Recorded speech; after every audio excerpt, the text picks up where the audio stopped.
Santos E. Alba. At ako ay madalas din tawaging Clarita. Simbolo ng dalagang Pilipina, larawan ni Leonor Rivera.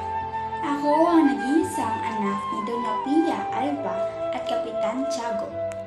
Tinaguri ang pinakamagandang bituin na nag-iisang mutya na San Diego. Ako ay may katangiang mainhin, maganda, masunurin, mapagmahal at kilala bilang may kalinisang uri na isang babae.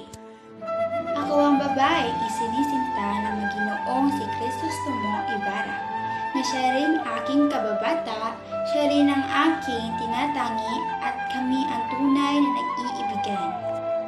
Kasintahan ko si Crisostomo Ibarra, si Ibarra na nagpatibok ng aking puso. Isang lalaking may malasakit sa bayan at walang ibang hangad kundi kabutihan lamang.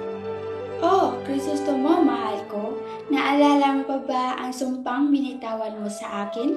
Sumpang habang buhay ay ako lamang iyong iibigin. Ngunit mahal, sigurado ka ba sa pananatili mo sa Europa? Ay wala kang makikitang babaeng mas hihigit pa sa akin.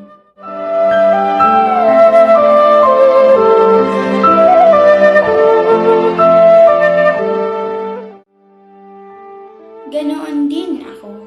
Paano naman kita mapapalitan? Hindi na kita malimot ni minsan. Akin pang itinatabi ang sulat na ibinigay mo bago ka umalis. Ikaw pa rin at ikaw lamang ang mamahalin ko, Ibarra. Ikaw lang.